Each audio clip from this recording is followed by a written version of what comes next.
Do you think the others are making good progress? Hope it's all going smoothly. Oh, hey look! They made it back as well! Flintz! Llama! How did it all go? All is well, thank you. Nefer and Yehoda had to stay at the curatorium to wrap things up, so they won't be joining us for now. I ran into Miss Anefa and Miss Aino on the way back. Their work is still in progress, so I suspect they won't be back for a while either. You seem rather cheerful today, Mr. Flintz. I certainly am. I achieved what I set out to do and came away with more than I bargained for. Fighting alone can get quite tedious, but I had the good fortune to run into a pair of brave young warriors. We meet again. How have you been? Albedo! What are you doing here? Thankfully, tracking you down turned out to be a lot simpler than we envisaged. These two courageously lent me a hand while I was fighting the Wild Hunt. When they told me they were Servarka's colleagues, it all made sense. And given how people of outstanding talent tend to cross paths, it's no wonder you're already acquainted. So, who's your travel buddy, Albedo? Why don't you come and introduce yourself?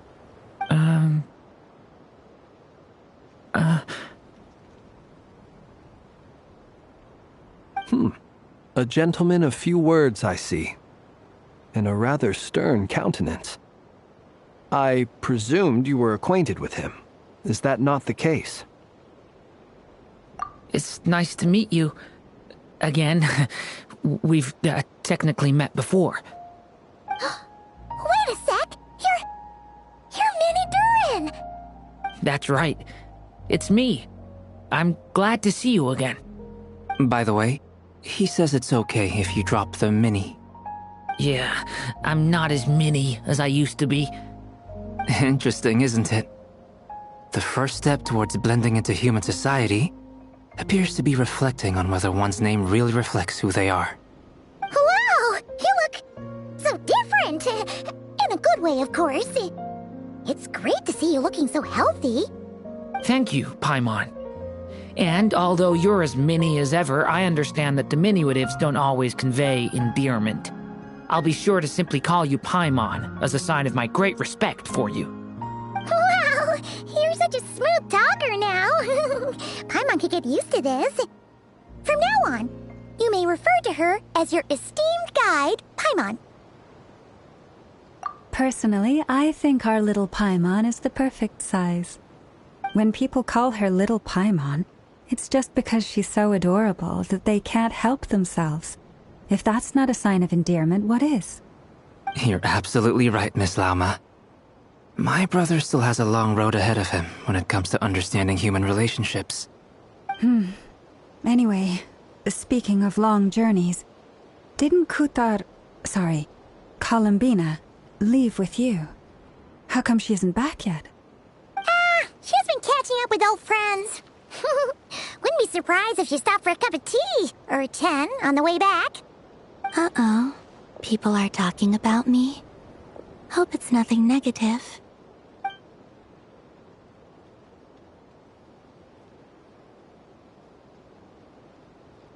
Judging from your expressions, I'm guessing it all went well?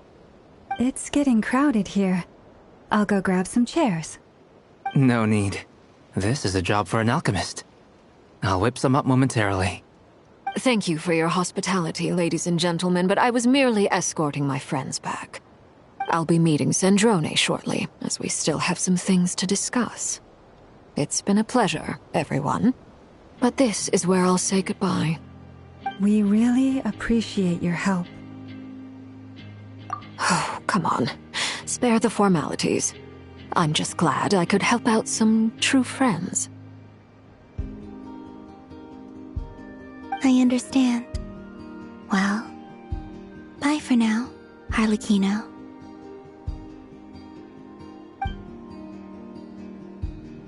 Oh, this place is hopping. It's probably a good thing one of us left. Otherwise, we might not fit all these people in. Are you saying we're about to run out of chairs? As a matter of fact, I am.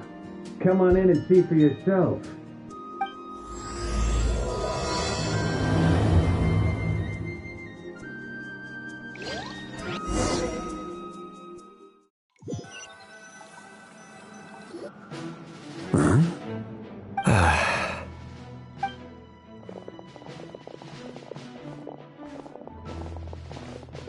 I overheard your little chit-chat outside, by the way. With Miss Columbina's colleague gone, we should be back to the original crew plus the other colleagues I brought in. Though, it looks like we have another new face. Someone else managed to rope in a colleague too? Frankly, you and Paimon are the only people I know here. This here is Deanslip, colleague of Tibet's greatest guide, Paimon, and greatest adventurer, the Traveler. Well, not exactly colleagues, more sort of friends. When someone else jumps in to do the announcing, you know you're speaking to someone important. Let's hear what he has to say. Note to self. Once Paimon knows your name, the rest of the world will soon follow. When he comes looking for us, it's usually something important. Paimon's guessing you've heard about the Wild Hunt, then. From the looks of it, you're about to hold a meeting.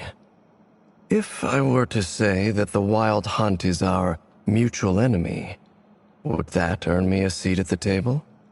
As the saying goes, the enemy of my enemy is my friend. Mr. Dainsleif, there's a seat with your name on it.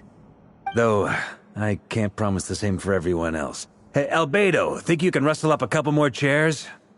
After all this time apart, Grandmaster Varka's first order is to rustle up a couple more chairs. I've missed this. Is he being sarcastic? Hey, he's your brother. Why are you asking us? I've still got a lot to learn about the nuances of human conversation. Trying to decipher Albedo's way of speaking has been like jumping in at the deep end. Oh, good point. Paimon gets you now. Don't sweat it. There are people who go their whole lives without getting the hang of it. You're ahead of the game already.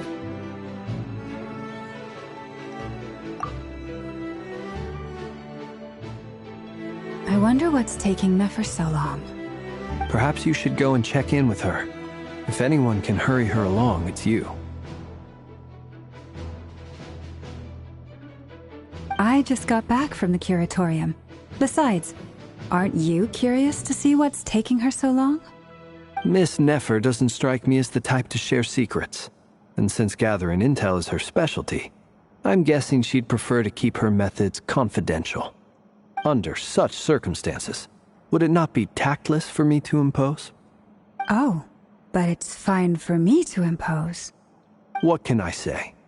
You have an unrivaled ability to garner people's affection, Miss Moonchanter. Besides, you have far more in common with her than I do. All right, then. Impressive. She barely fought back at all. I admire your powers of persuasion, my friend.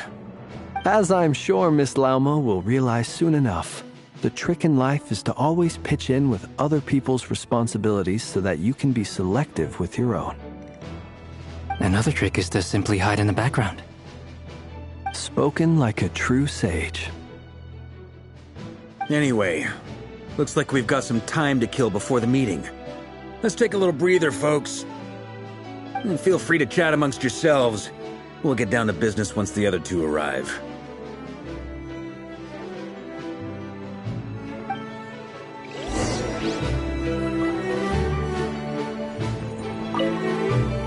You're both awfully quiet.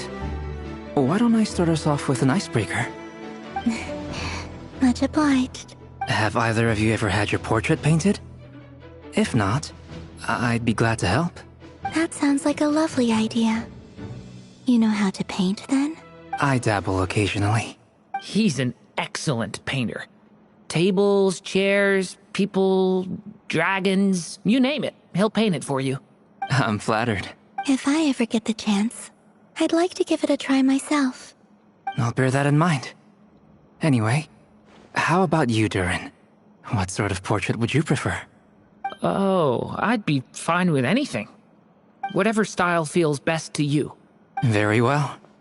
Then I'll play it by ear. You can replicate any style I want?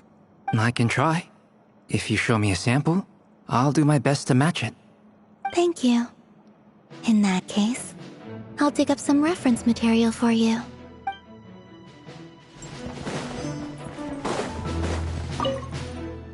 Truth be told, I can't remember the last time I was in a meeting with so many people. You're not alone there, my friend.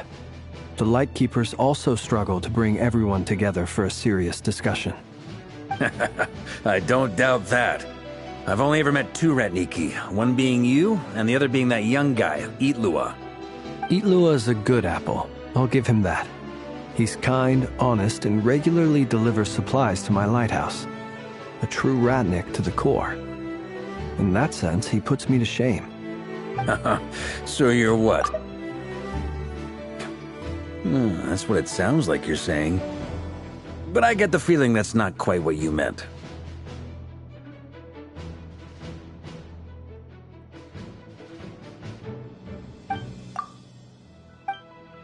Come on, why the awkward silence?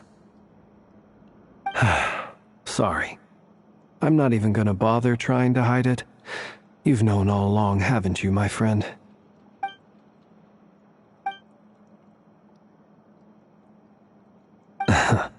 Now that was an awkward silence. Let's just keep this between ourselves. Probably best if Itlua doesn't know, huh? That goes without saying. Gotta be careful what you share with youngsters, after all. Anyone else in the know? Let me guess. The Traveler and Paimon? It's dangerous being too sharp for one's own good, you know. Then, in the name of the Animo Archon Barbados himself, I swear your secret's safe with me. When we went for drinks, you said that you and Barbados were practically best buds. In the light of that claim, do you really expect me to take your oath seriously? Of course. Just as long as you don't go spreading around the fact that I'm close with Barbados, all right? Fair enough, then. Nothing like a bit of mutual leverage to seal the bonds of friendship.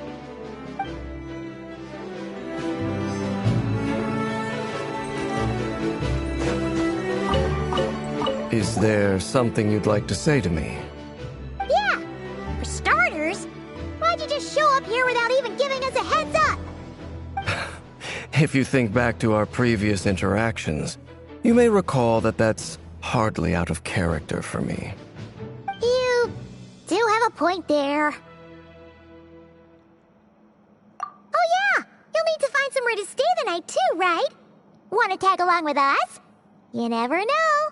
We might get a group discount. Sure. Let's do that. Great! Paimon will handle it. And in return, we can get Dainsliff to be our very own personal bodyguard.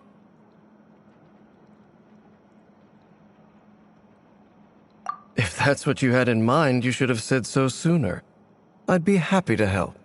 Oh, okay then. Paimon was only kidding, but good to know. Anyway, since we're all here together, we might as well watch each other's backs. That's just what friends do, right? Indeed. Thank you.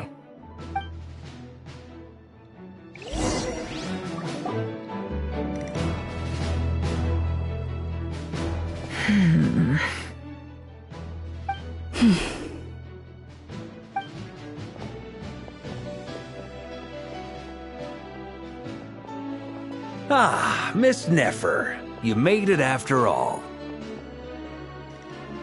But what about Yehoda? I'm here to give you an update on how things are going on our end. Once this is over, I'll be heading straight back to continue my work. I left Yehoda back at the curatorium to watch over things while I'm gone. Huh. So much for just this once.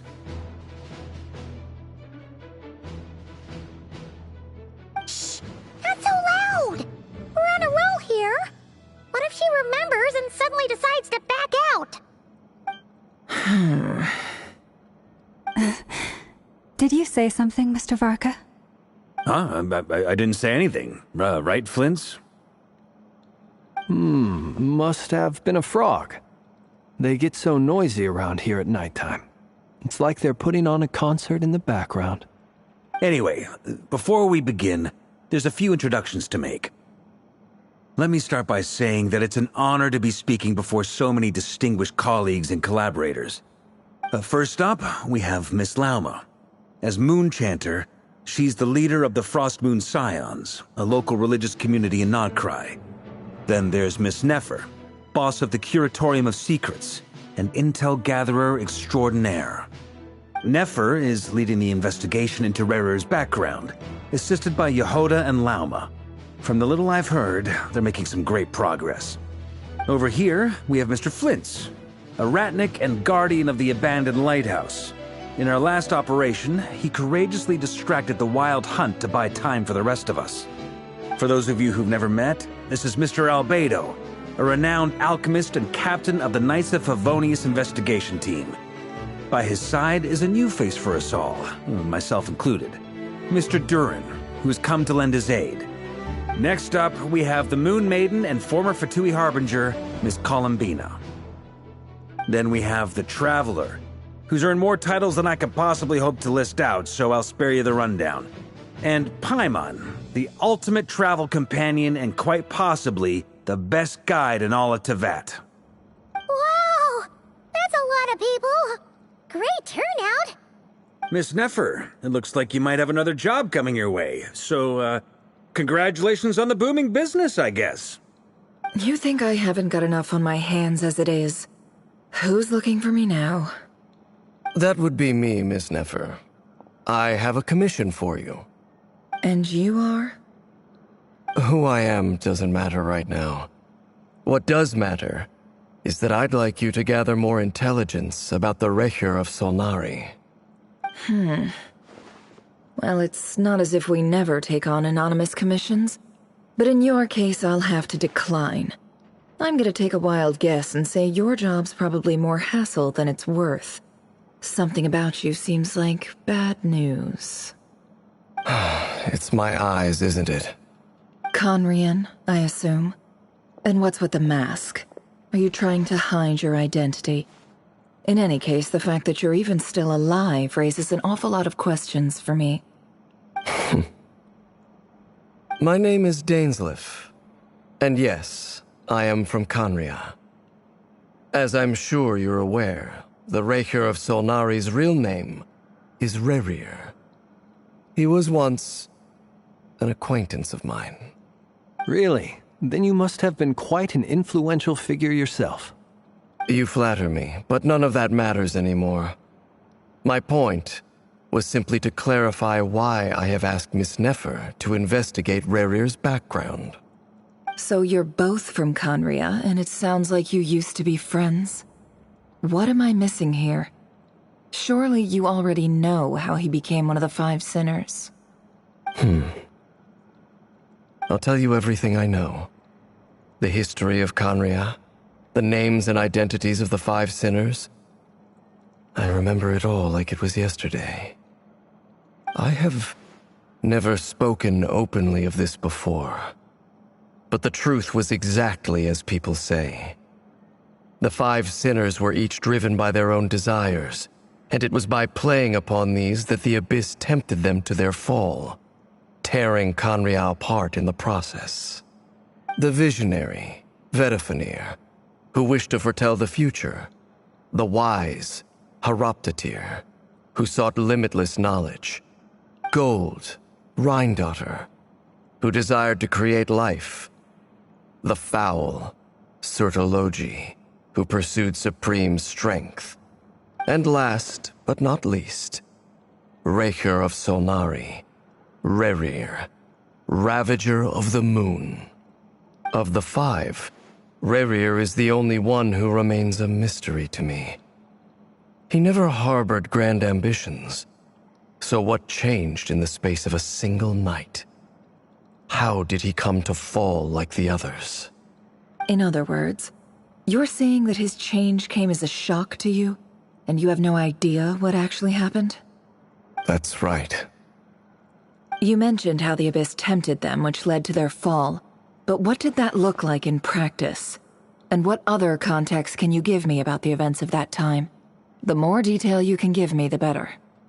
Strangely, now that it comes to it, I hardly know where to begin. The fateful night took place during the era of the Eclipse Dynasty. One day, my elder brother, the visionary, Vedifenir, was summoned to the palace by the Vinster King, only for the king to gouge out his eyes and cast him into the dungeons. When I came to hear of this, my fury knew no bounds. I gathered together every ally I thought I had, and together, we set a night to storm the palace and free Ved. Centuries on, the memories of that night still haunt me like a never-ending nightmare. We broke through the palace gates, just like we had planned, each striking towards our separate targets. But then, I was betrayed. Even Vedifenir, the very person I had come to rescue, abandoned me and partook of the Abyss's power. So, it's personal after all. Then tell me, Mr. Dainsleif, what price are you willing to pay? You, of all people, must know that nothing comes for free. I cannot say what price would be worthy of such a commission. But know this. Rerir was not always a madman. Believe it or not, there was a time when he was just an ordinary man, working for the Conrian Intelligence Service. Uncovering the truth of Rerir's past is the only way to unravel this mystery. But before you decide if you will accept my commission, I will tell you more about him. Enough, I hope, to help you plan your next move. Sounds pretty good to me. Feels like we just flagged down a random passerby, only to discover he's actually a master strategist who has a score to settle with our enemy.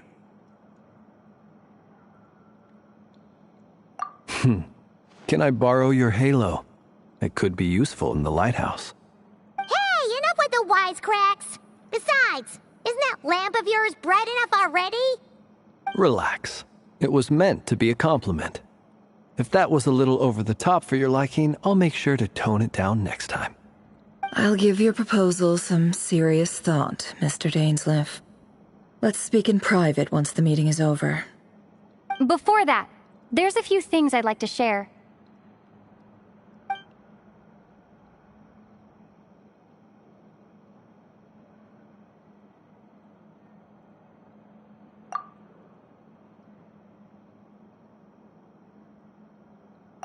Now that we've united the hearts of the three moons, your power should be greatly enhanced.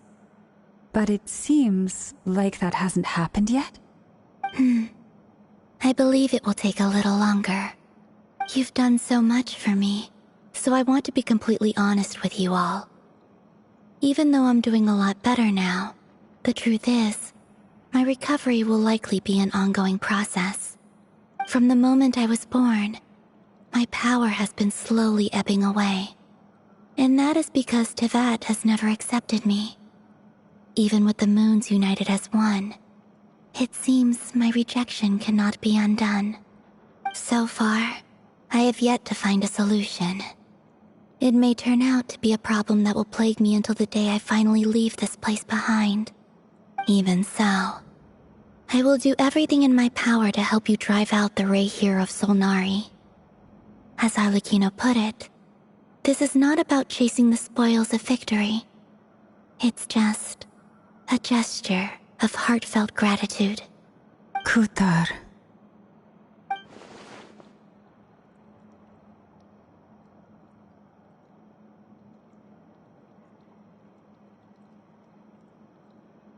Defeating the Rahier of Solnari will be no easy task. While my strength slowly recovers, we'll also need to gather more intel. Naturally.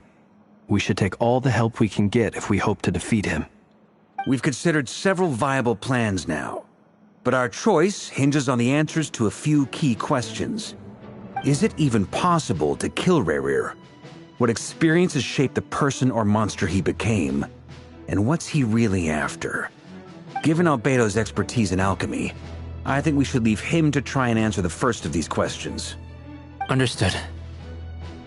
As for the other two, I'm afraid we'll have to count on you again, Miss Nefer. Believe me when I say it's not my wish to burden you. But right now, relying on your skills is our only option. So you're placing all your hopes on me, huh?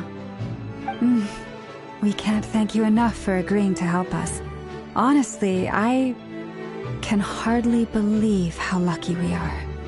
You sure have a talent for changing your tune, Miss Moonchanter. Timid like Yehoda one moment, then flinches insincere flattery the next. Ladies, please. I must object to your portrayal of me. That's all. Feel free to keep bickering. Just pretend I'm not here. I almost don't want to leave this room. I'm curious to see how this plays out. I have faith in you, Miss Nefer. Something tells me you'll stand by us until the very end. Oh? And what makes you so sure of that? What if I suddenly decide that my compensation is insufficient? This isn't about the money. I can sense that you've got a deep-seated distaste for Rahier. And knowing you, that alone is motive enough. Look at them getting along so well. Like two peas in a pod. And I'm the one they accuse of insincere flattery. There is no justice. Miss Lauma, you have to understand something. Unlike you, I don't actually enjoy having everyone's hopes on my shoulders. Is that right? Well, maybe the fact that I'm willing to put my hopes in other people says more about me than you. But the fact is, I also trust you. And that's because I know that you're someone we can count on. Anyway, we've got our plan, so let's get moving. Mr. Dainsleif, let's talk. And Traveler, once we're finished, if you've nothing else planned, I'd like you to come with me. This whole experience is teaching me a lot. For instance, I now know that when other issues come up in the future, I'll have far more luck getting Lauma to convince Miss Nefer than trying to do it myself. Hate to say it, friend, but that's one of the funniest things I've heard in a while. Why? You think I've got it wrong? Quite the opposite. But what makes it so hilarious is how long it's taken you to realize.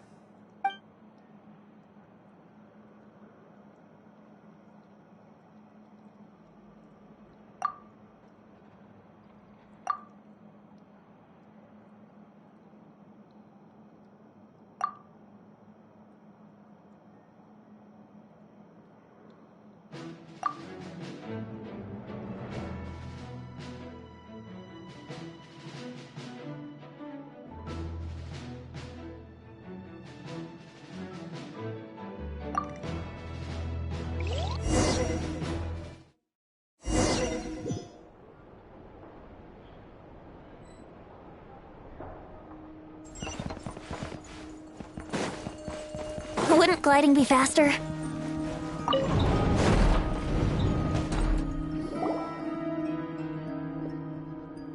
Thank you for waiting. It's okay.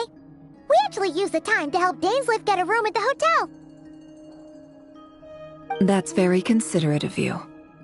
Now, I trust you share my curiosity about Rahier's past, and you seem fairly familiar with Mr. Dainsleif already. We spoke at some length after the meeting. He was the one who suggested I should invite you to join this operation. He feels confident that these secrets will be safe with you. Dane has a lot of faith in us, that's for sure. Likewise.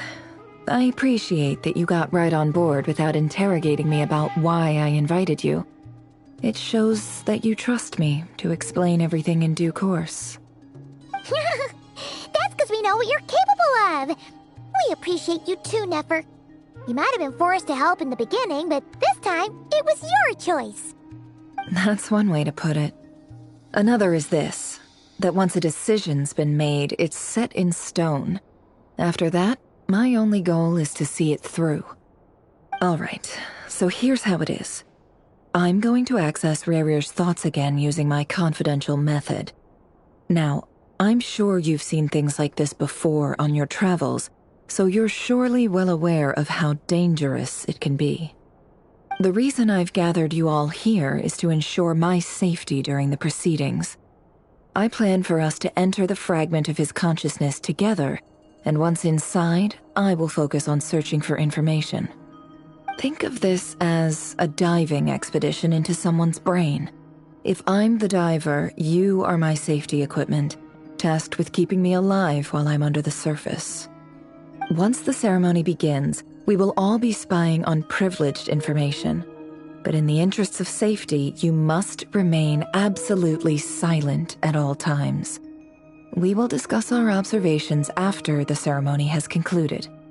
Lastly, any individuals of a weaker constitution are advised not to partake in the ceremony. In any case, Paimon has her own job to do, which requires staying in the room but not joining the ceremony.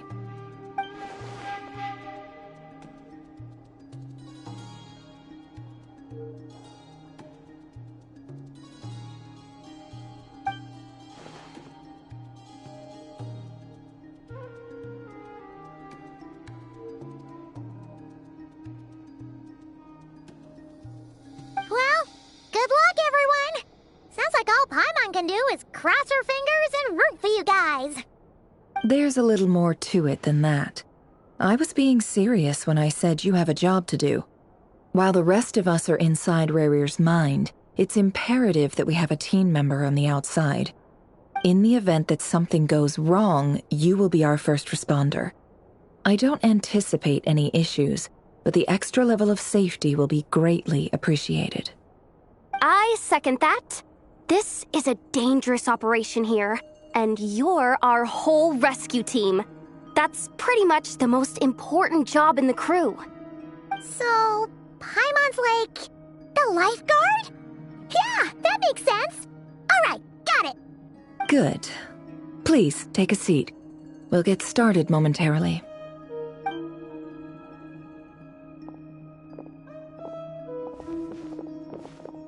So, did Mr. Dainsleif tell you anything else? He told me that he believes Rarir kept some big secrets in his life. He's not sure that they were the cause of his eventual downfall, but he's asked me to uncover what those secrets were all the same. But surely you're not planning to go through with this, no matter the cost. If you think that, you'd be overestimating me. I'm a businesswoman, not a mercenary. But I do have my own professional reasons for taking this job. You think I'd turn down the opportunity to get a first-hand glimpse into Conrian history? No chance. Well, as long as you don't let morbid curiosity get in the way of safety concerns, we're good. We'll do whatever we can to help you.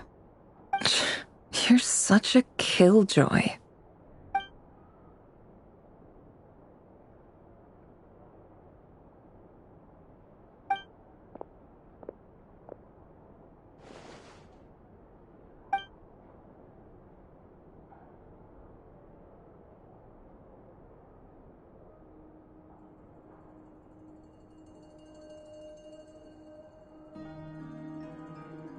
All right, I'm good to go. All set over here, too. Promise, Paimon, you'll be extra careful. All right. Let your whole body relax. We're about to begin. Close your eyes.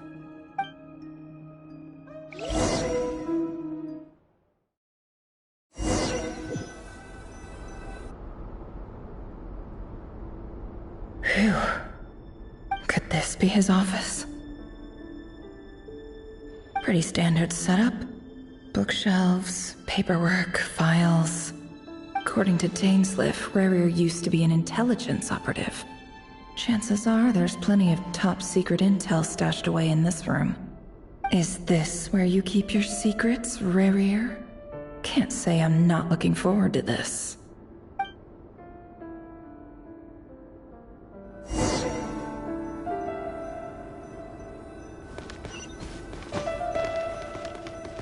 He looks even gloomier than last time. I wonder what's changed.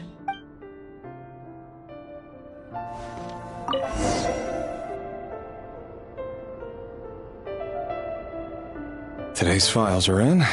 Time to wade through them, just like usual. Male, 51. Occupation, cook. Confirmed Crimson Moon descendant. Has maintained frequent contact with other descendants over the past year. Poses a threat to the dynasty.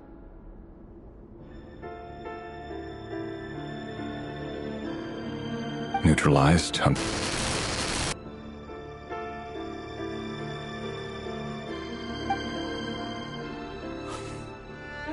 This one should be archived under purged targets.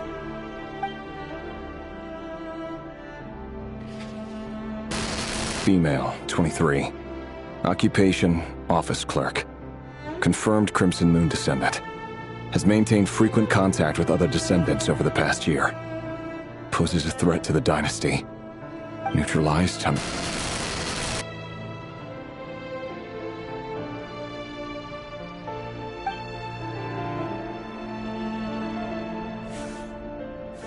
Another one for purged targets. Sounds like she was that other man's daughter. Never mind. What's it got to do with me?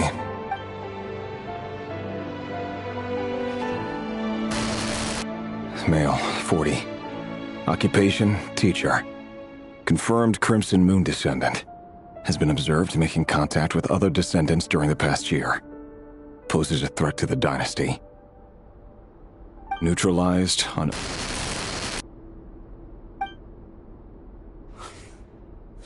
Just another nobody for the archive.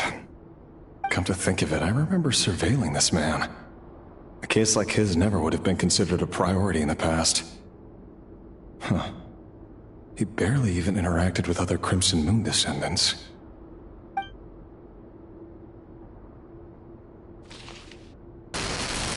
Female, 16. Occupation, none. Orphan and confirmed Crimson Moon descendant. Has been observed making contact with other descendants during the past year. Poses a threat to the dynasty. Neutralized on... Filed. I have no recollection of this girl. None whatsoever. She doesn't seem to be anyone important, but then again, how many of them really are?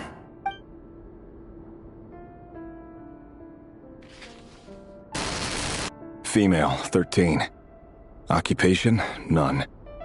Orphan and confirmed Crimson Moon descendant. Has been observed making contact with other descendants during the past year. Poses a threat to the dynasty. Neutralized and... Filed.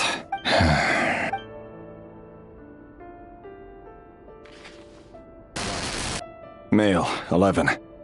Occupation, none. Orphan and confirmed Crimson Moon descendant. Has not been observed making any contact with other descendants during the past year. Poses a threat to the dynasty. Neutralized and...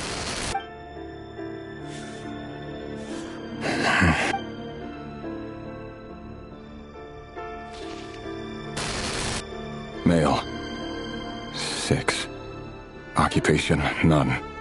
Orphan and confirmed Crimson Moon descendant. Poses a threat to the dynasty.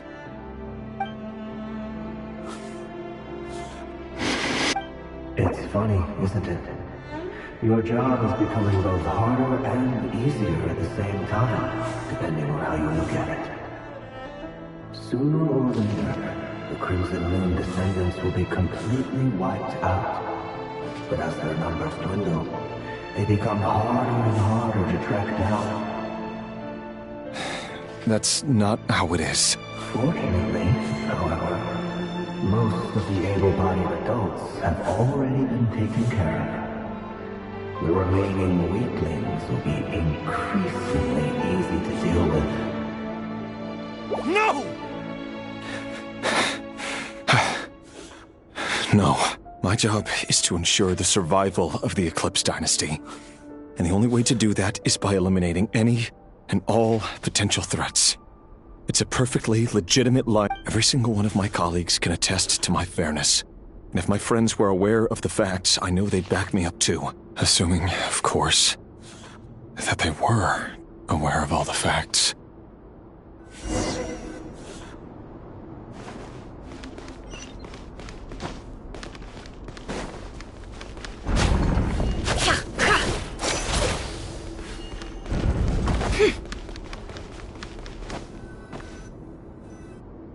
Mr. Vedifalnir, it's been quite some time since we last met. Rerir, I trust you're here because you have something important to discuss. Forgive me. I wasn't tuning out, it's just, I noticed you didn't even phrase that as a question. As if you knew I was coming. Tell me, does someone in your position ever feel the need to ask questions at all? It is indeed within my power to foresee certain things. Things like your arrival. I was just thinking. It won't be long before I'll be inviting both you and Dane to my wedding. That isn't a lie, but nor is it a fact as such. It's a wish, isn't it?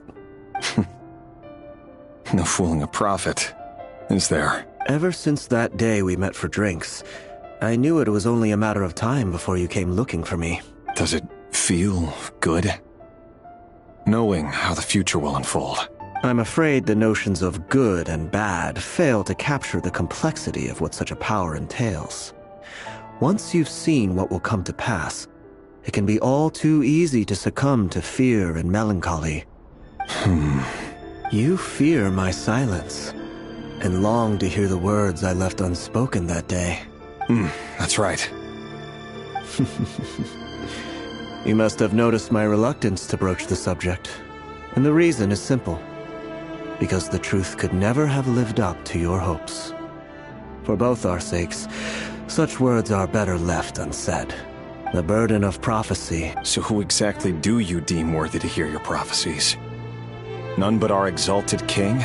Or rather, our king as he once was. You're closer to his majesty than I am. You must know better than anyone how much he's changed. You say that as though it is to my benefit. Yet precisely because of that, I dare not speak rashly.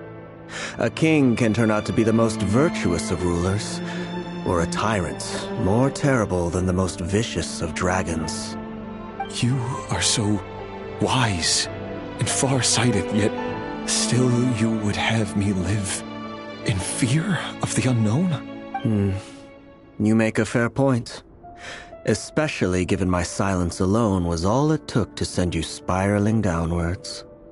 Very well then, let me offer you some advice.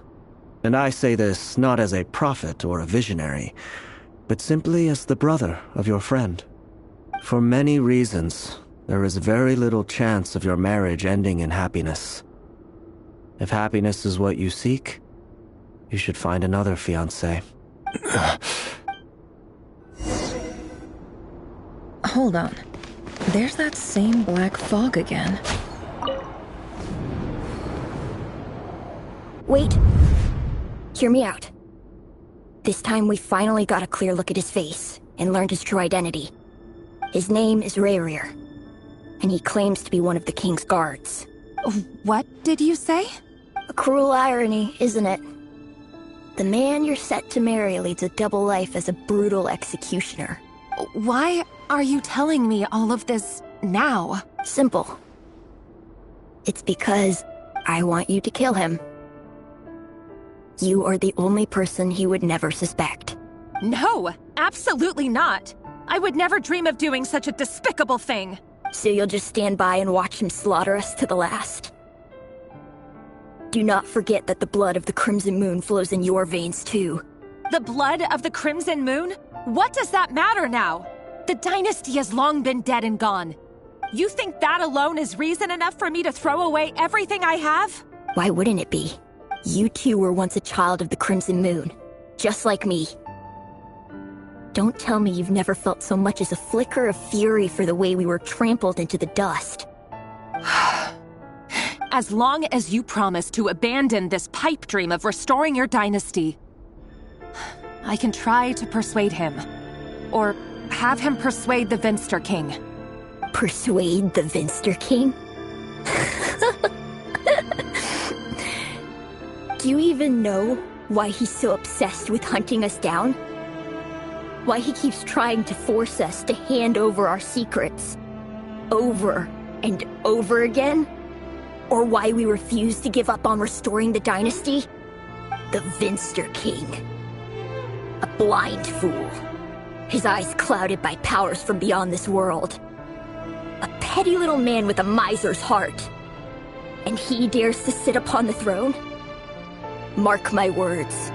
Sooner or later, Conria will fall. And it will be his doing. If you can't bring yourself to do it, so be it. Just you watch. It won't be long before calamity descends upon us all. The Rehir of Solnari. That really is quite a secret you've been keeping from me, Rerir. But who am I to talk? Am I really any better? I've kept my own past a secret this whole time too. Love should be built on honesty. But ours was born from lies. And yet, is it really so wrong to hide things that would only make life harder? If we don't cover up the parts that no one else should see, how can we go on pretending to be normal? Vedifulnir must have known all this. And that's why he made his prophecy. In the end, nothing stays hidden forever.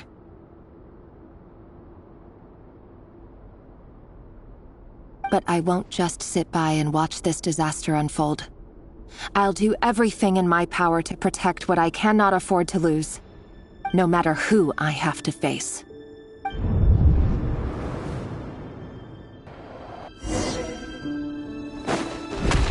Huh? Was that Rerir who just walked past the window?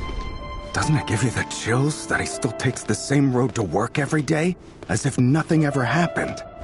Those people at the deli. Enough already. They're clearly pretty taken by their own disguises, so just smile and play along. Pull the rug from under beasts like that, and you'll risk having your throat torn out. Deli? They're talking about those people from the opposition. Right. I'd almost forgotten they used to run a deli. People of no consequence always vanish so easily. And no one even remembers them. But surely you can see he's not the man he pretends to be! So many have died already, and they say that the king's madness grows with each passing day. We're not going to survive this, are we? But why does it have to be this way? Do we really deserve to die just because of the blood that runs through our veins? Felindis, are you even listening? Sorry, Freether. My mind was off wandering. I heard you, though. You're talking about what Rerir said. He's just following the king's orders. He's a secret agent, and it's his job to hunt down rebels and dissidents. By the time you first met him, he'd already taken lives. Maybe he was using you from the very beginning. No. Rerir has no idea I have anything to do with the Crimson Moon. My family are only distant relatives of the main lineage, and besides, my eyes are perfectly ordinary. Truth be told, apart from my teacher, pretty much no one knows I have any connection to any of it. It's been a long time since my family severed ties. But as Orlog said, who could possibly talk sense into that raving lunatic of a king? No one. I'll work something out. Trust me, I'm with you all. But for now, you need to keep yourselves hidden. Don't let anyone find you, anyone at all.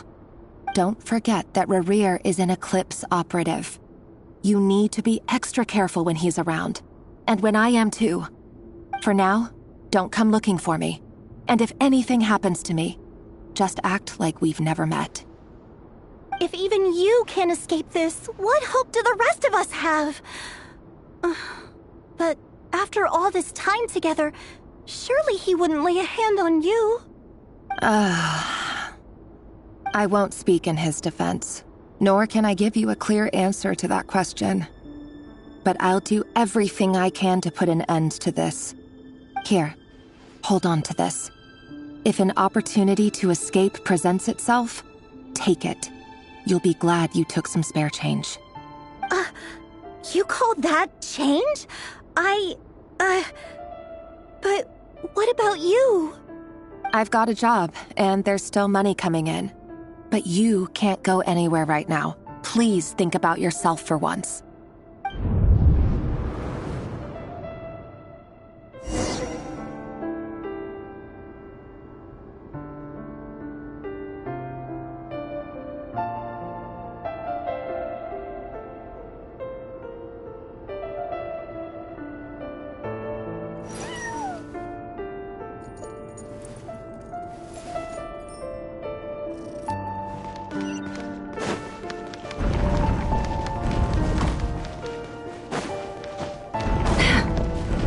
Another day, another round of assassination training. Training ground is just beyond this hidden passageway. When you kill a person, doesn't it follow you need to be covered in their blood? Why would it? Aren't we all just walking blood bags? Make sure you have a firm grip on the handle. Then choose your angle well. Keeping movements light and brisk. And the prey won't sense a thing. I know that. I'll bet no one will ever die a quiet death in your hand. I work clean. No traces.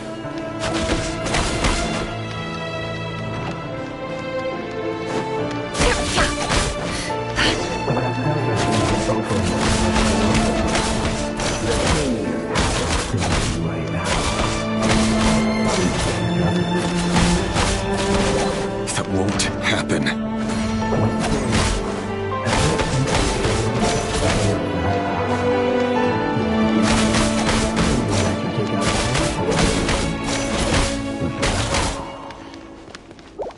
The ones I've with have always been guilty, and I've carried out my work flawlessly.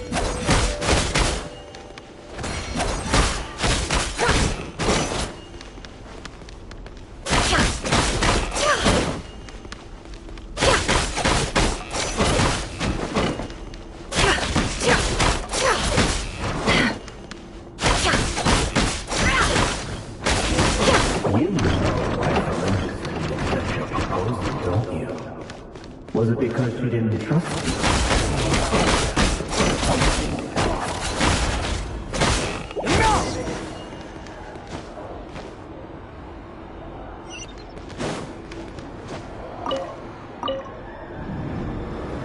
Delindis, do you still remember Orlog?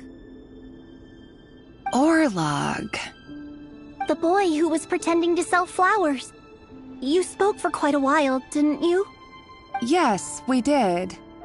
What about him? He was arrested 2 days ago. Chances are he's already dead. He... I just don't get it! After everything he's done, why do you still stand by him? Or does it mean nothing to you that people keep dying? No, that's not... Just hear me out. I need to go now, Thelindis. They're looking for us. You take care too. If you ever need a place to hide, come find us.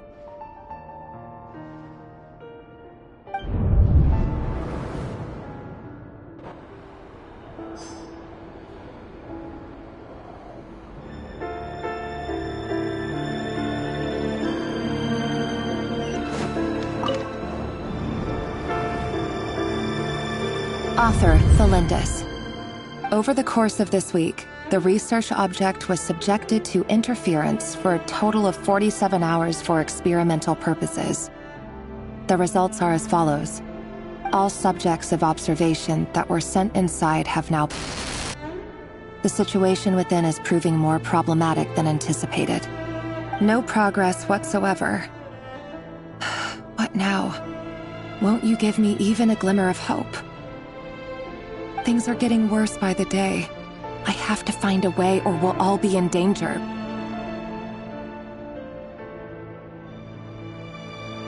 But I... If all this research comes to nothing, what then? Sooner or later, it'll be my neck on the line. But could he really bring himself to kill me? No. Surely he wouldn't have the heart.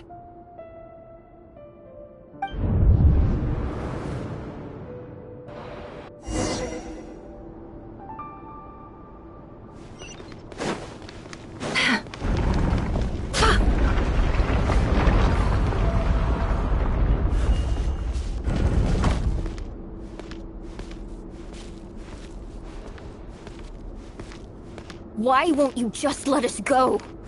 We don't even know each other. All we want is to live ordinary, peaceful lives. You want... to live?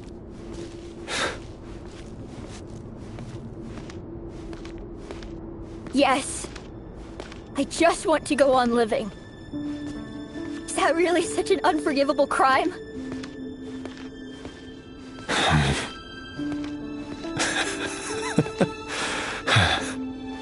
You want to go on living. I want to keep living too. To keep living forever. That's why I have no choice but to continue on the path I'm on. If only some savior would suddenly swoop down and change the way the world is. Too bad that's not going to happen. Imagine that. If there really were such a person, you and I wouldn't be standing here like this, would we?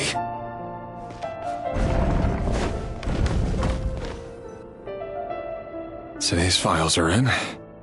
Time to wade through them just like usual. No, I don't get tired of it. It's my job. And not only am I lucky to have it, I'm good at it too.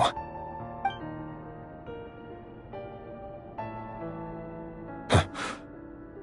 Wait. That's... Thelindis?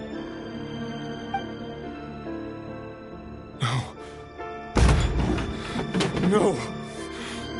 No! Why? But you bear no mark of the Crimson Moon. How could you possibly have anything to do with them? It cannot be. A diluted bloodline. Carefully concealed. I see it now. You've been living in the shadows just like me. What a fool I've been. Numbing myself with talk of justice. Even imagining my friends would back me up. But in the end, Irminsul. Finster King! How far are you going to take this? From the direct bloodline to secondary offshoots? And then what?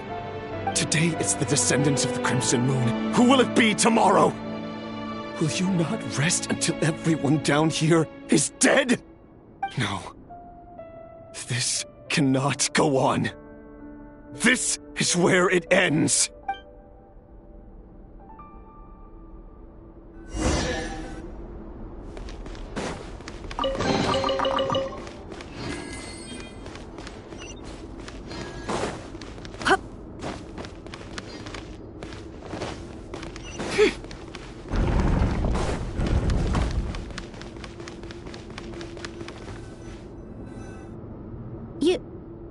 You're really letting me go? I am. As long as you can guarantee that no one will find you. Don't worry, I'll be extra careful. No one will know I was here. But... what about you? Me? If you let me go, you won't be able to complete your mission, will you? Good point. In that case, maybe you should stay. No, please! I just want to see the outside world again. To... Go on living? Yes. I know you're a man of your word. So please, just let me go. If I let you leave, what will become of me? Just kidding. Go, now. But remember, don't let anyone know you were caught. We'll be seeing each other again very soon if you do. Even shadows in the dark must live by a code. But you can't save everyone. You've been whispering in my ear for days now, Vedifilnir. What are you trying to do? Break me down? I only say this because you long for an answer to your problems. Let her go, Rerir, or you risk losing everything. I will not abandon Thalindis. Then you'll need a little more vigilance and a lot more power. The world is changing, Rerir. Keep your eyes peeled for your moment of opportunity. That voice used to be so unclear. But now I know exactly whose it is. It's Vedifilnir. He won't tell me how to actually resolve any of this, but he keeps trying to manipulate me like a puppet. What's his game here? Tell me then. What will this moment of opportunity look like? And no answer. He's like a ghost. Always disturbing me when I'm on edge, but never answering when I need him most. So, the Eclipse Dynasty was purging, well, massacring the descendants of the Crimson Moon. And it seems like it was all connected to the Vinster King's research. The King's obsession with abyssal power left the future of Conria hanging in the balance. No wonder every aspect of Rerir's life was so unstable. And it looks like this Thalindis, Rerir's would-be fiancée, herself belonged to a sub-branch of the Crimson Moon Dynasty's descendants. It almost defies belief that a couple like them could hide the truth from each other for so long. If the Vinster King hadn't intervened in such a drastic way, they might have gone on deceiving each other for the rest of their lives. And why does Vedifilnir, Daneslif's older brother, keep talking in Rerir's head? This guy kept more secrets than I ever imagined. The human mind is like a vast desert of shifting sands. When you follow the flow of someone's memories, you only ever see the parts they're willing to let surface. Time for something a bit more creative.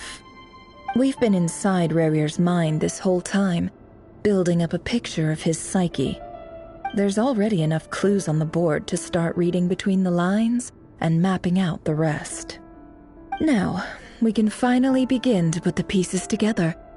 Sure, it'll only be a reconstruction, part simulation, part reasoning, but it's usually pretty accurate. Once we've built up a cognitive profile, we just need to cross-check the logic behind his actions. And then we'll be able to take a sneak peek at whatever it is that Rerir has really been hiding.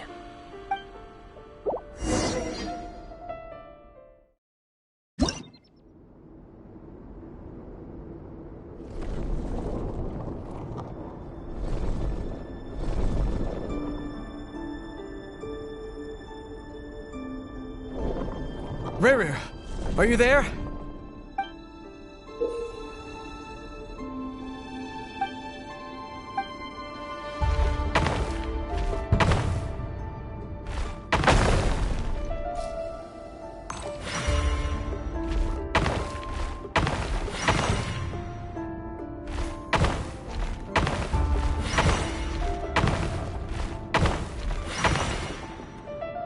Hey, Rerir! Come out, it's urgent! Dane? What's wrong? Quick, come with me. I'll explain everything once we've met up with the others. Okay, I'll come. But the Lindis is still over at the Universitas. I'll need to leave her a note. All right then, but make it quick. I've never seen Dane so worked up before. Whatever this is, it must be big trouble.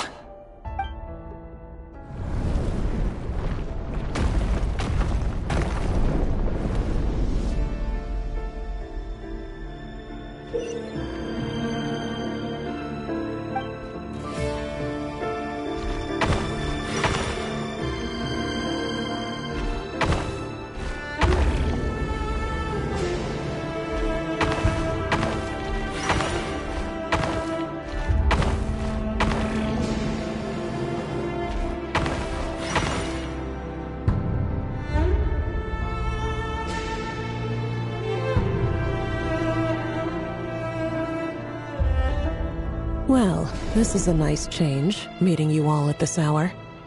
When men and women of ambition can speak face to face in broad daylight, I say that's a big step forward for our dear Conria. Don't be ridiculous. We do not fear the day. Why would we seek refuge in the night?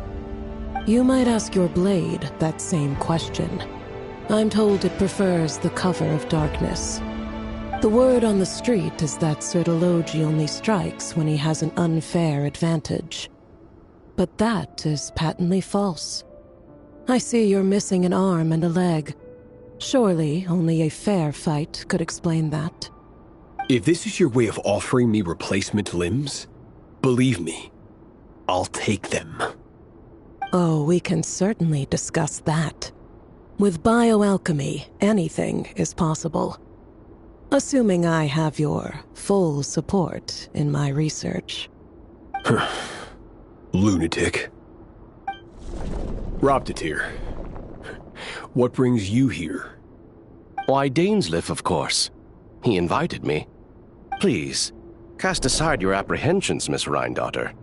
Whatever the rumors may say, I am but a humble servant of the king, and I can assure you he affords me no greater convenience than he does you. Well, the Universitas Magistrorum won't stop fawning over you, so at least some of the rumors must be true. You're clearly doing well for yourself, so drop the humble servant act. It endears you to no one. You're president of the Universitas Magistrorum, the chief royal mage known as the Wise by royal appointment, and by far the most favored among the 4 pillars of Conria. Vice President Veit doesn't even try to hide his envy when he sees you. My success is the product of hard work and good luck. It's as simple as that. Were the king not such an extremist, I hardly think I would have received a senior post at my age. Of course, no job is without its gripes. Serving a king like ours can be a challenging task, as I'm sure you can imagine. And as for Efterveit, in missing out on the presidency, he's dodged a mountain of stress. Like everything else in life, it comes with pros and cons. You're all here. I apologize for the short notice, but it was an emergency.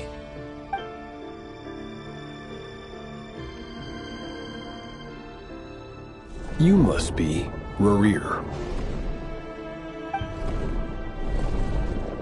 Mr. Sir Delogi. Yes, I handled your case file during your sentencing. Nothing personal, of course. I'm pleasantly surprised that you remember me. You're clearly a person of substance if you've been invited here. But Dainsleif, you'd better have a very good reason for convening this little gathering. It's my brother, Vedalfenir. After he spoke at the court this morning, the king was so infuriated by his words that he had him blinded in both eyes and thrown in prison. Vedalfenir in prison? Strange. I thought the king trusted him and Horoptatir more than anyone else in the world. Does this mean the king's circle of trust just got even smaller? It has nothing to do with trust. It's about what the king wants, which is as clear as day to anyone paying attention. I simply appease him, because it's in the best interests of the Universitas Magistrorum. And also because you're slimy. Vedalfenir, perhaps less so. But still, a visionless visionary? It rather inclines me to think that qualifications are not what get you ahead in Conria. Do you honestly think this is an important discussion to be having right now? Dane, what are you planning to do? Rescue Vedifenir, I assume. Correct. It will mean storming the palace by force. Tonight. I need all of you on my side. That's far too dangerous. And don't forget, Dainsleif, you're captain of the Royal Guard. You swore an oath to the throne. Hmm? You've been planning this for a while, haven't you? I have no desire to commit treason.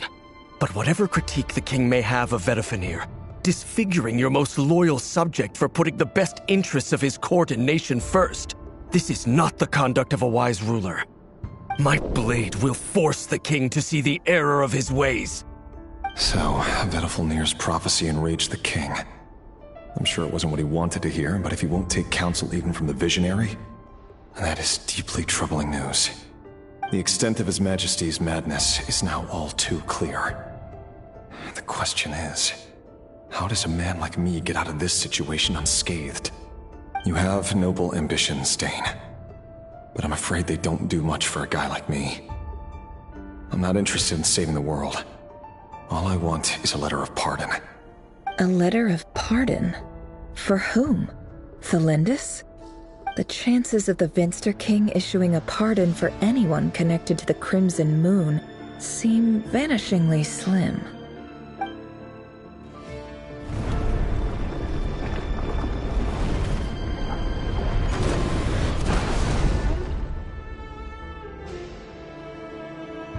This black fog over the board must have some connection to Thelindis.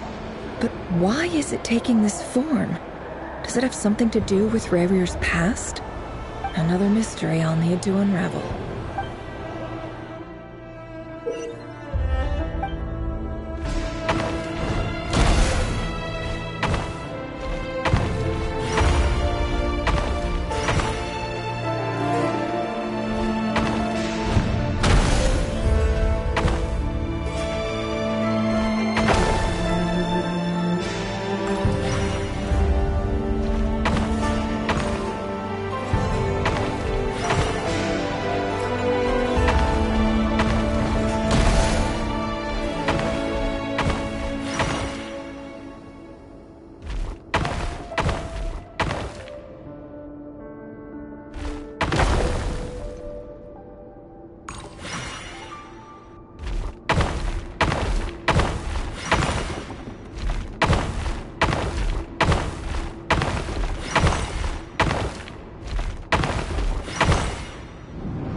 Author Thelindis. Over the course of this week, the research object was subjected to interference for a total of 60 hours for experimental purposes. The results are as follows. Research dating back to the Crimson Moon Dynasty has established 2 points regarding moon marrow. Firstly, its origins have something to do with a god's power. Secondly, it serves as a portal to an as-yet indeterminate location. Moon marrow can thus be defined as a spatial gateway. However, there are a number of hurdles to overcome before we can answer the question of where it leads to. To start with, opening the gateway requires a specific power source, which the relevant literature indicates. An enormous amount of power is then required to keep the gate open. Currently, the total power output of our instruments remains in the single digits. To make matters worse, I am now the only staff member remaining in the Moon Marrow lab. The Universitas Magistrorum recently decided to move most of its personnel into abyssal energy research, which has stymied all Crimson Moon-related projects. This is not a wise move. I have always maintained that placing all our hopes in a single source of power is risky, especially one as poorly understood as this. As well as making ourselves overly reliant on a single resource, we are neglecting other promising technologies. I apologize if this comes across as disrespectful. But as a Moon Marrow researcher, I desperately want to see the world beyond the gateway. If we really made it there one day, what would we find? And how would we go about taming the unknown? My imagination is endlessly fueled by questions such as these.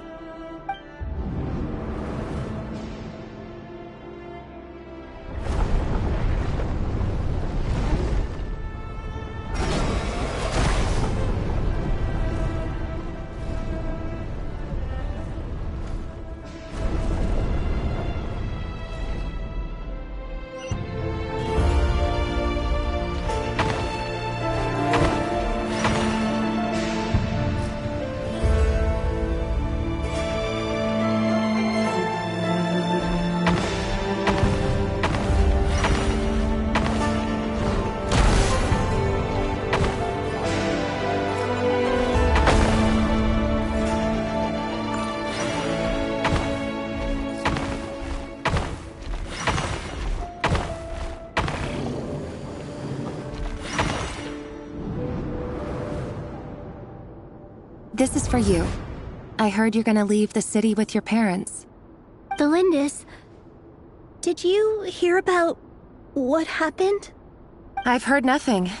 Rerir got back very late last Friday, and he was acting a little unusual, but he slept pretty well, so I'm guessing whatever he did was a good deed.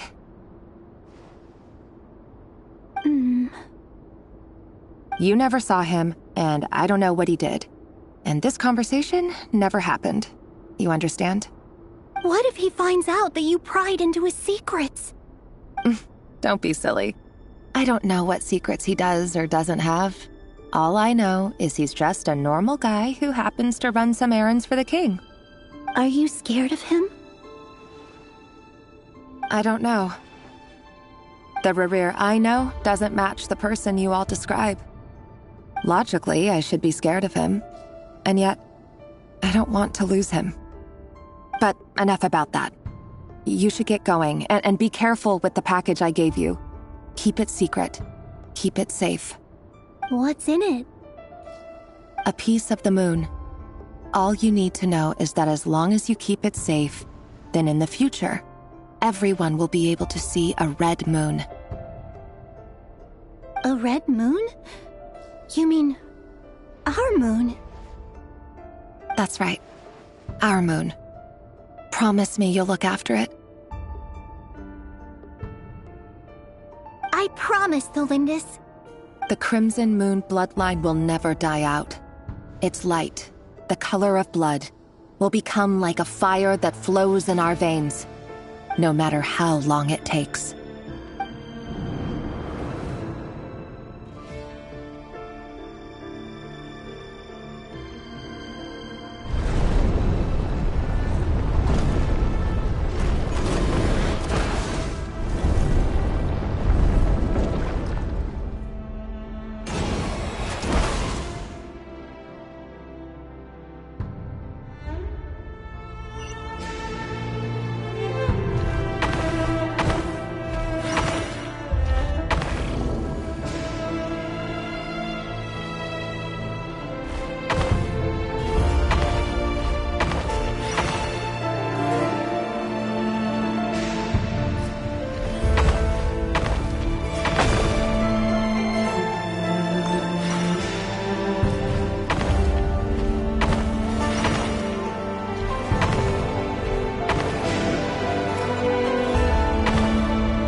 Hurry, everyone, and stick to the plan. Sir Dainsleif, what are you? Is this treason? You know what happens to those who betray the throne. Please, don't do this! It is the king himself who has betrayed the throne. He has betrayed all of Conria. If you have any love left for justice in your heart, you should join me. It's showtime. Dane and his group will handle the troops in the palace. Then Hraptatir and Rhindaughter will disarm the security measures. My job is to enter the prison and rescue Vedifalnir. Stay safe. Wish me luck. Look after my brother. Draw your blade. It is time for justice to prevail.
smell is abominable.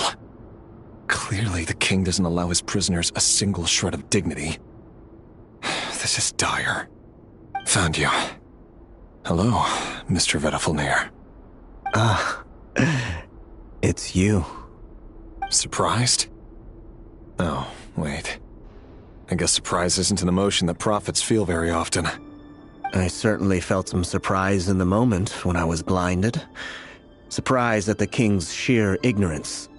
Surprise at just how unfairly this world responds to words of earnest remonstration. I'm curious. What did you prophesize this time? It wasn't a prophecy. It was a word of warning. Someone had to say it. The king has forsaken all reason in pursuit of his obsessions. I simply told him that if he continues on this path, Khaenri'ah will surely fall. But he didn't listen. Worse still, he stabbed you in both eyes and locked you away. Dane asked for my help. The court is in complete chaos now, but I'm sure you predicted that. Everything is transpiring as I foresaw, yet I am powerless to change it. Fate is an immutable force. I can but lament as the inevitable unfolds. I do wonder whether giving a man the power to see the future is nothing more for him than slowly crush his spirit. Forgive my curtness, Vedafilnir, but the king did not suddenly turn on you today. His suspicions have been brewing for a long time. You can't have wisdom beyond the reach of your fellow man without attracting his fear and suspicion. There are things the king does not want to see. So, he doesn't want you having visions of them either. He blinded you because he thought this would make the visions stop. He wasn't entirely wrong. I did indeed lose my power to see the future. Right up until... Until what? Just now. I believe I saw something new. Well, tonight could go a lot of different ways. 5 of us banded together to storm the palace, also we could rescue you. This will go down as the most tumultuous day in Khaenri'ah history. I sense hatred in you, but also hope. A desperate hope that with the tyrant deposed, that will be the end of the story. But this is not the end. It is the beginning of a new chapter in a whole new story. There are many men of honor and courage in this world, Rerir. But you are not one of them. You're not here for justice, are you? You're here for yourself. Is that a dagger? Interesting. Why not the polearm? It was always your weapon of choice. With your abilities, I don't doubt that you were able to recover some of your sight. But I also doubt that you want to make an enemy of me right now. Of course not. We're on the same side, aren't we? We could be. But I need you to be honest with me, Vedafilnir. At this point, you're my only hope for the future. You mean your future? With your beloved, Felindis? Yes. And I know there are bigger things at stake here. A dynasty, a nation, maybe the entire world. But forgive me, I care first and foremost about myself. I can't abandon the one I love to save myself. I just can't do it. But you see a broader picture of the future than I. You see the solutions to the biggest problems of our age. So tell me, what is my solution? What's the answer? In matters of fate, answers are either right or wrong. What will be and what will not. Maybe you are willing to pay a certain price in the pursuit of happiness, but unfortunately, fate does not negotiate. That is the cruelest thing about fate. It is unmoved by your sacrifices. That can't be true. I know it's your voice that I keep hearing in my head, urging me to see how the world is changing, to seek more power, so I can protect the things I love. You show me disaster, but you won't show me how to avoid it? Why? Why are you doing all this? My voice. In your head.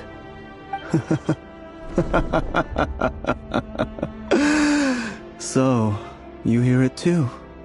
The voice that steals your mind, gains your trust, and drives you crazy. It turns out that we are not so different, you and I.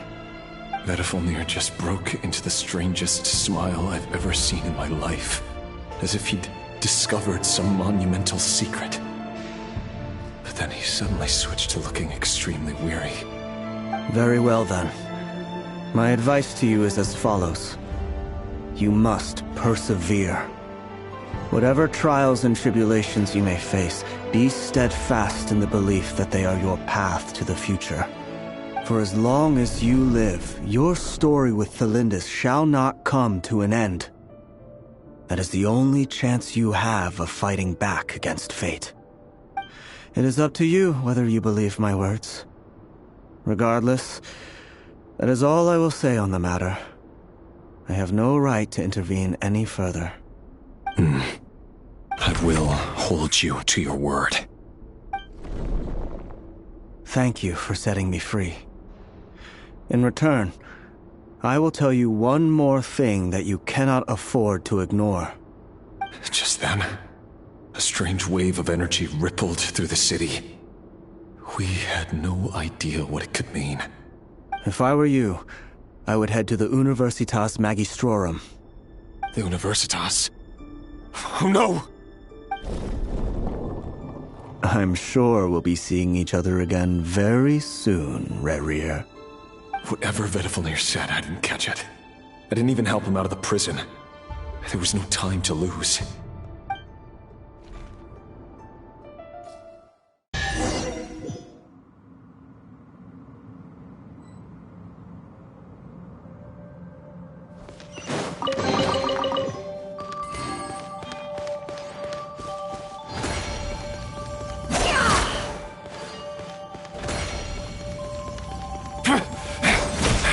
Monsters? Is this Rhindaughter's doing? The Universitas Magistrorum. Out of my way!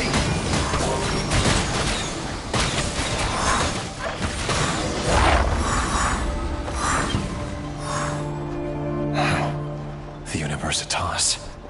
That reminds me of a rumor I once heard. Allegedly, the king installed secret mechanisms in the palace and around the city. No one knows where they are or what kind of power they hold. But if they were ever going to activate, it would probably be on a night like tonight. Help! Help! Hold on! Don't let them anywhere near you! Save me! I can't! Ah! That sounded like an explosion. So, the rumor is true? The king really went through with it? What other means does the king have at his disposal? They must run on power from the Abyss. And given it's a major center of Abyss research, anyone over at the Universitas will be in grave danger. I have to hurry!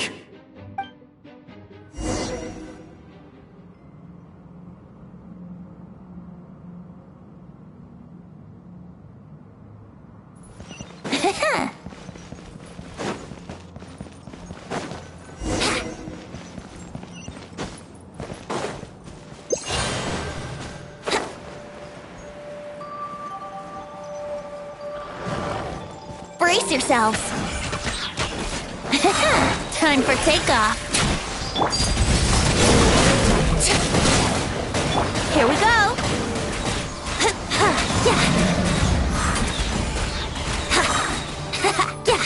Yahoo!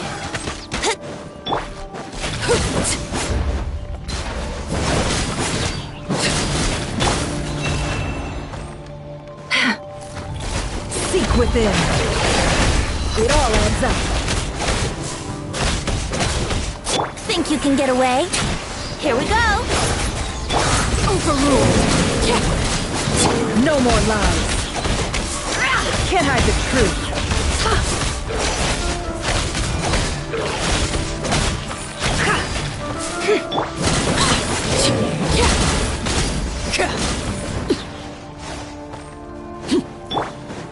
No more lies. How farcical. The sands of time got me. Yeah. We're not gliding.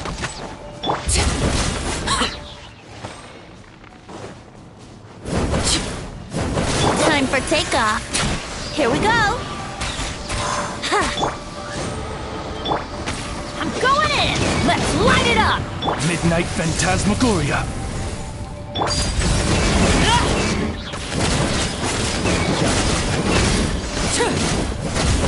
Everlasting as the moon!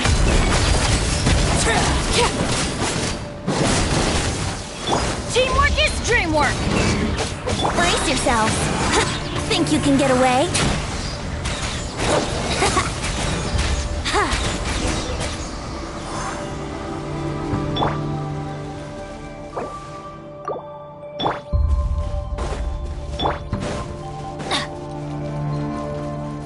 Off we go!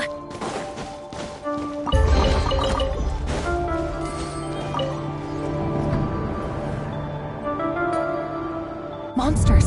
At the Universitas Magistrorum? Why now? Oh no! They're coming! It's no use. The table won't hold out much longer. The weapons. Where are the weapons? Of course. All the lab equipment was upgraded after the inspection last week, but the new weapons haven't been allocated yet. I'm done for. Is anyone there? I need help!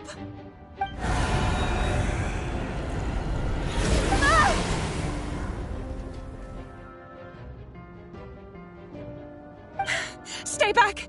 Please stay back! Please!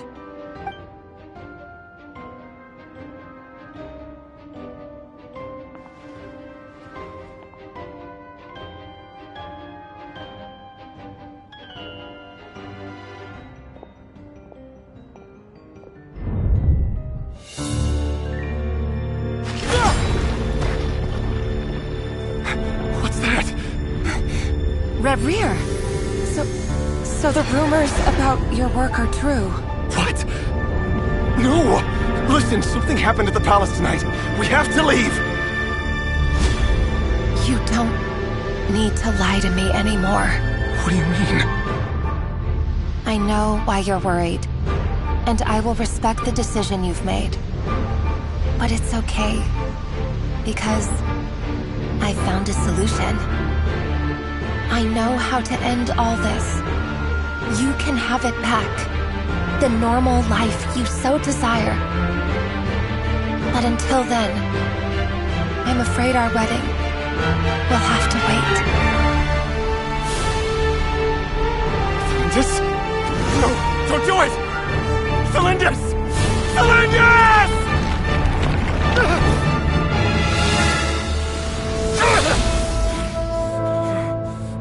I told you, Reverie.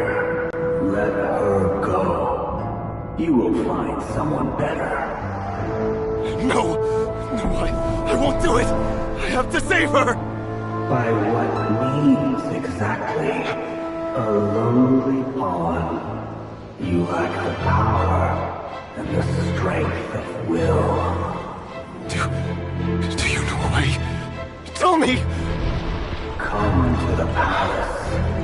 Join us.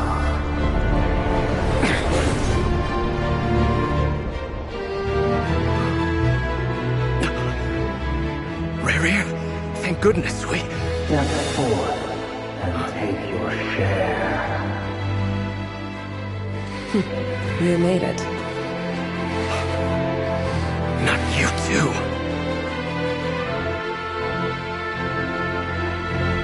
Hatred or grief, despair, desire. We all have identity.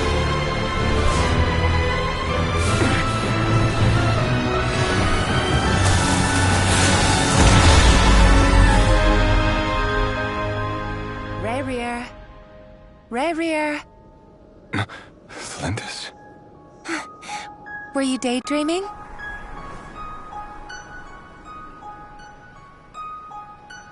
You still remember, Reverie? That question you asked me a couple of weeks ago? Oh. You mean the proposal? Yeah. I'm wondering, Where do you think would be a good place to discuss it? Maybe in the garden? Or were you thinking a fancy restaurant? It's your choice.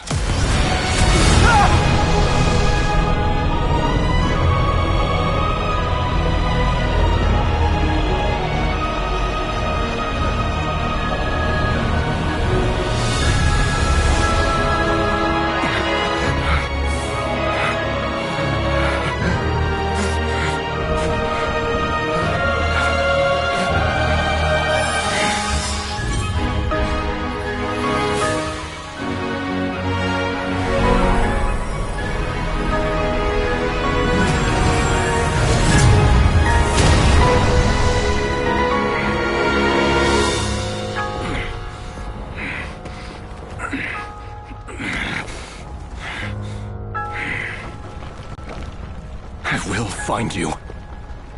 And then, you can give me your answer.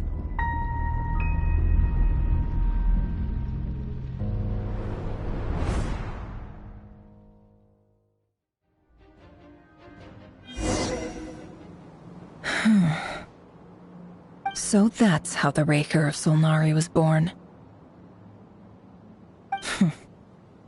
A monster created by circumstance is a monster all the same. Viewing other people's thoughts for too long can get uncomfortable. Right now, I'm feeling a strong sense of loathing. In a nutshell, the story of Conria is what happens when the truth falls by the wayside. Everyone tells little white lies, and before long, you have a huge pack of lies that destroys everything. Whew. Time to get back. His past is filled with sorrow, but the tale of any fallen civilization is one of endless tragedy. Cruel as it may be, that was Conria's fate.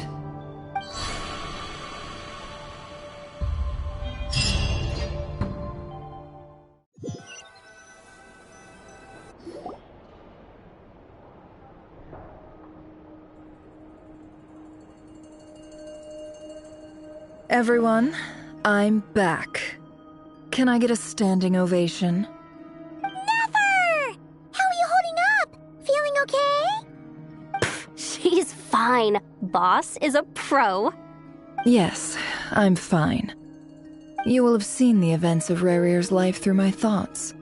It's now clear that he is just a regular nobody, driven by personal tragedy, as he said himself. I mostly agree. There's only so much we can know about him from his memories alone, but they did give us a clear glimpse into his life in Conria. However, I would not consider Rarir to be a nobody. He was deeply involved in the events of that era. Yet, when the catastrophe of a generation strikes, nobody is safe. Sounds to me like you're speaking in riddles again. Is this you urging me not to abandon the people of Nodcry in their hour of need? That's not what I meant. Although I do hope you choose to remain a part of the plan. Without you, the mission ahead will be all but impossible. Then try to remember that I respond better to the carrot than the stick. And I don't appreciate being bossed around. Now, as for you, Missy, you were excellent. You stuck to the rules of the ceremony and kept your mouth shut the entire time. Bravo. Cool. So, can you fill me in on the deets now? Most of what I saw went right over my head. Patience. You'll hear the whole story, don't you worry. But let's meet up with the others first. It will save me narrating it twice. Yehoda? Yes, boss. Let me get that door for ya. That's more like it. For a moment there, I was worried you'd forgotten about the first clause of your employment contract. Forgive my curiosity, but what does the first clause say? It says I gotta do the annoying stuff that boss is too lazy to do for herself. Like opening the door, pouring the tea, yada yada. Is that right? If something is in the contract, it's because she willingly agreed to it. Rest assured that the Curatorium abides by the very strictest of labor policies. You don't seriously think I'm cruel enough to treat her like my slave. In any case, I've hardly shied away from my share of the work today. Hope I don't catch Flintz and Varka lounging about in their chairs, enjoying a leisurely cup of tea. There's nothing I dislike more than other people enjoying themselves while I'm hard at work.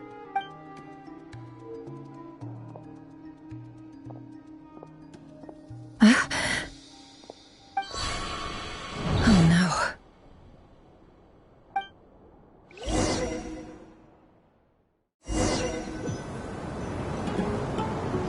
Sorry to disturb you, but we seem to have run into some trouble. Evidently so. Don't worry, I'm not about to leave you to fend for yourselves. I'm not that kind of boss. And it would go against the Curatorium's labor policy.